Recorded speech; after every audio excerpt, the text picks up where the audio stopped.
This is a tub of the ultimate car wax. It costs £6,000. Made from rare carnauba wax found in northern Brazil.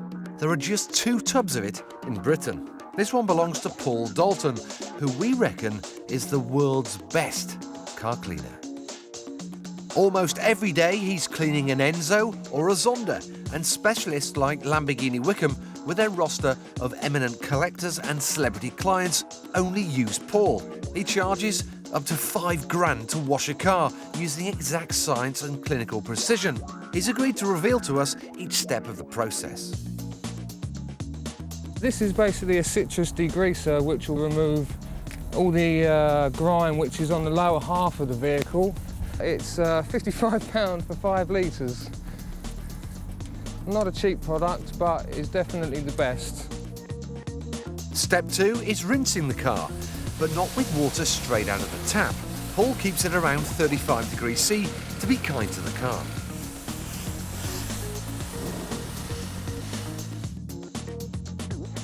Step 3 is sponging on the suds. A £65 bucket imported from America is filled with a pH-neutral shampoo. Every product is chosen with the utmost care. A car like this Maserati MC12 is worth £500,000, and you wouldn't want to damage its paint. To respray an MC12, you could be looking at, I would have said, around about £25,000–30,000 or more, I would have said. But I have to be very careful, basically. With all this attention to detail, we couldn't help wondering whether Paul's other half had become a car wash widow. I think sometimes she might get a little bit jealous because I spend more attention to cars than my girlfriend.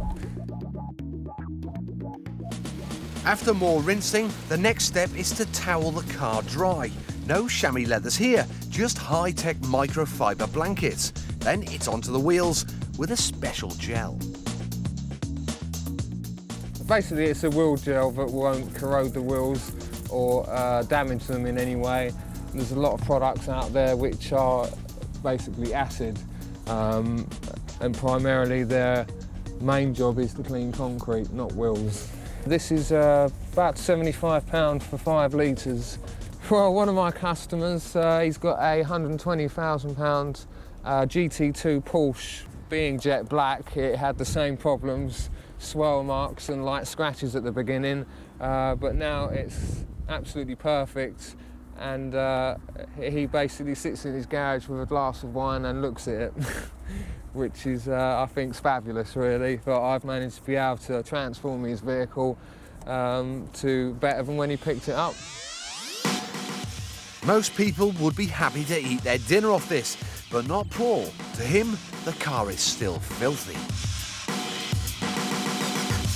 To reflect light perfectly, you need a mirror finish, and this special £20 block of clay picks up microscopic bits of dirt that would otherwise diffuse the light.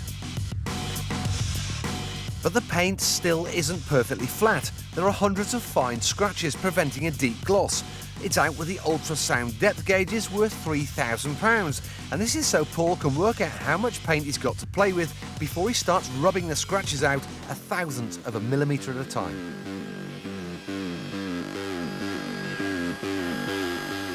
The rubbing compound has got rid of the scratches, but Paul still doesn't consider the car clean enough to wax. Once the lacquer is perfectly re-level, this is prepping the paintwork ready for the wax. You're looking at around about £35 a bottle for this.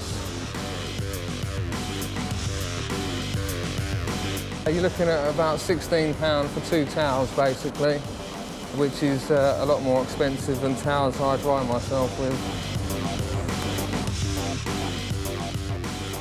At the end of the day, it's finally time for the £6,000 wax, all lovingly massaged in by hand. When it's in there, it's an enzyme. The warmth of your hands and the air acts as a catalyst to turn it into a wax. So it's not actually a wax until it's on the vehicle. It will set harder than concrete and should last about 6 months. The lustre is undeniable, but this has been a relative cat lick by Paul's standards. He's already got 2 Bugatti Veyron owners signed up to his top-of-the-range 61-step car wash. So, does nothing faze him? Biggest nightmare is bird droppings. A client can ring me up at any time and I'll jump in the van and basically go to wherever they are to clean it off.